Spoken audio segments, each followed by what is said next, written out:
Welcome back to the channel, and buckle up, because what I'm about to tell you might change the way you see the North American auto industry. No press conferences, no headlines, just silence. Yet behind that silence, something huge is happening. Japan's car makers, the same companies that helped build America's reputation for reliability, are quietly pulling out. Not out of competition, but out of frustration. Country's largest export, Japan's auto industry is a source of national pride. But in recent months, it's been rocked by President Trump's tariffs. Short term, we have to brace for the impact. We'll work hard to find a way to overcome this incremental cost. And leading the exodus is Subaru. In January 2025, CEO Jeff Walters confirmed what many in the industry had only whispered. The Lafayette, Indiana plant would stop building the Outback, the company's best-selling model in North America. From now on, the version made for Canada will come straight from Gunma, Japan, a country with a free trade deal that shields it from the new tariff crossfire.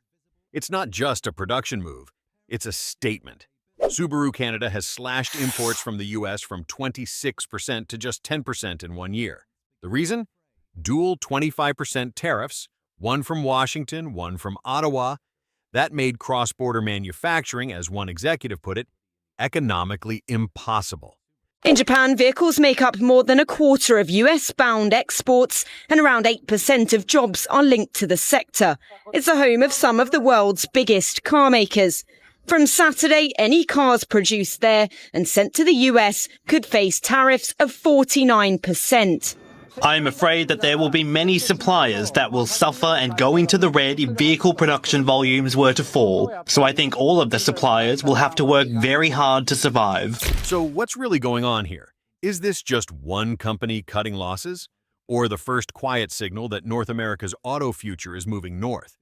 Before we begin, hit that like button if you're finding this eye-opening. It really helps us beat the algorithm. And Subaru wasn't alone. It was just the first to move. What started as one company's quiet retreat is now turning into a full-scale northward migration. Japan's automakers, from giants like Toyota and Honda to smaller names like Mazda and Mitsubishi, are redrawing their maps. They're shifting supply chains, research hubs, and assembly lines toward Canada, where policy stability and predictable costs stand in stark contrast to Washington's tariff roller coaster.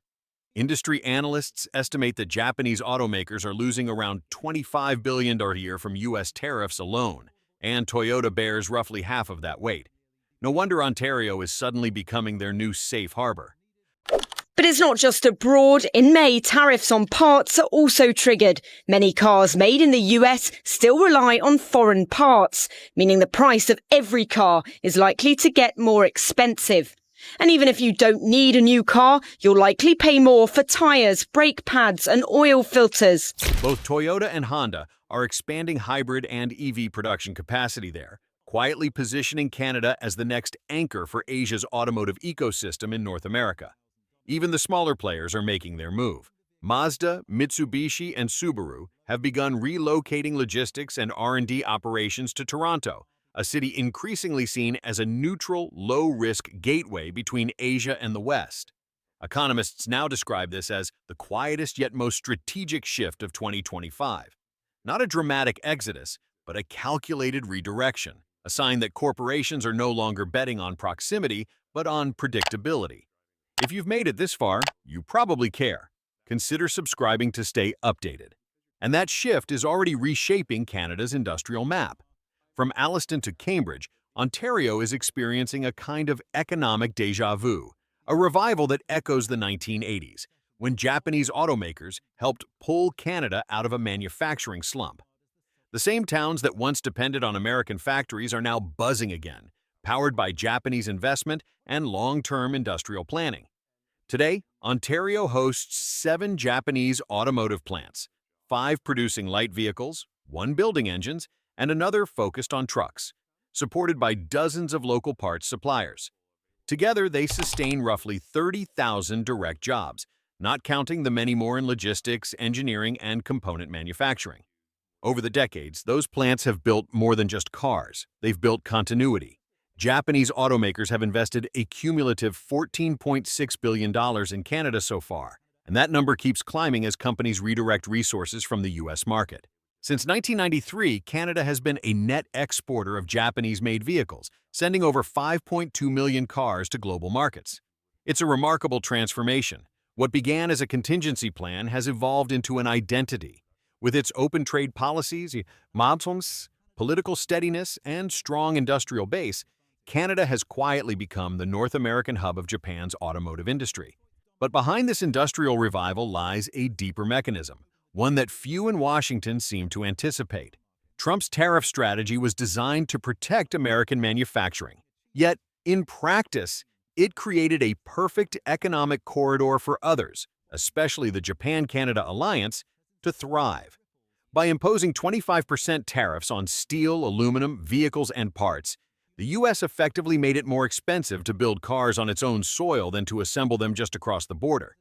Analysts at Fusion TG estimate that when you factor in layered tariffs, duties applied on both components and finished products, the final cost of vehicles imported into the U.S. can more than double. For multinational automakers, that math leaves little room for loyalty. Japanese firms have adapted fast. Many now operate under what insiders call a split supply model: research and development in Tokyo, manufacturing in Ontario, and exports distributed globally, all designed to minimize tariff exposure while maximizing market access. Canada, for its part, has learned to play the long game. Through the CPTPP free trade framework, Ottawa can trade freely with Japan, avoiding the tariff traps that now define U.S. policy. It's a rare position, one that allows Canada to remain competitive without breaching any North American trade commitments. In other words, the very tariffs meant to isolate competitors have become leverage for Ottawa, turning protectionism abroad into industrial opportunity at home. And if all of this feels familiar, that's because it is. History, it seems, has a way of repeating itself, especially in North America's auto industry. Back in the 1980s, the United States faced a remarkably similar dilemma. In 1981, President Ronald Reagan introduced what was called a voluntary export restraint on Japanese vehicles, a policy that effectively capped imports and acted like a 60% tariff. The goal, much like today, was to shield American automakers from foreign competition. But Japan didn't retreat. It adapted. Within just a few years, Honda, 1984, and Toyota, 1986, opened massive plants in Ontario, transforming Canada into what economists at the time dubbed North America's industrial backdoor. Vehicles built there bypassed the U.S. import limits while keeping production inside the continent, a win for both Japan and Canada. Now, 4 decades later, the pattern is resurfacing. Once again, as Washington builds walls, Japan steps around them, and Canada opens its doors. But this time the stakes are higher. Global supply chains, electric vehicle investments, and clean energy transitions are all on the line. Through it all, one constant remains: trust. Canada's invisible asset. In times of uncertainty, that reliability becomes magnetic, pulling in corporations searching for a place where rules don't change overnight. And once again, that quiet consistency is proving to be one of Canada's greatest economic advantages. What began as a Japanese adjustment is now becoming a global realignment. The same strategy that pushed Subaru, Toyota, and Honda north is quietly spreading across continents. European and South Korean automakers are adopting the same playbook, moving investments, logistics, and R&D hubs to Canada to access the North American market without getting caught in Washington's tariff maze. In Toronto, new finance and logistics centers are emerging to manage exports under Canada's wide network of free trade agreements, a smart hedge that keeps them close to U.S. consumers while staying clear of policy volatility. Meanwhile, Japan's EV supply chain is integrating with Canada's growing battery and mineral ecosystem in Ontario and Quebec. Lithium, nickel, and cobalt are no longer just commodities. They're the building blocks of a clean energy bridge between Asia and North America. Analysts call it a structural reset of global trade. Yuan is once seen as a secondary player. Canada is now a bridge economy, stable, open, and increasingly essential to both East and West. Every wall the U.S. builds, officials in Ottawa say, only opens another door for Canada. Every time Washington turns inward, the global supply chain learns to move around it.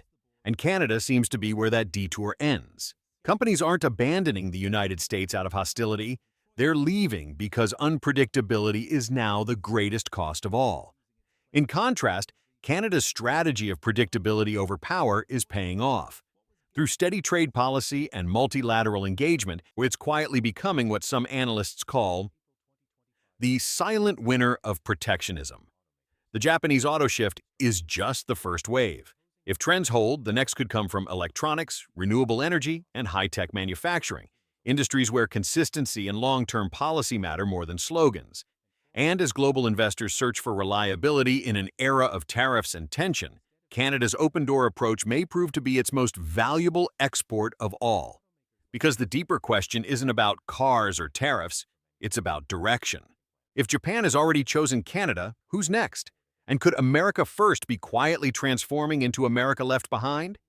If this video gave you something to think about, like and subscribe to support more content like this. Thank you.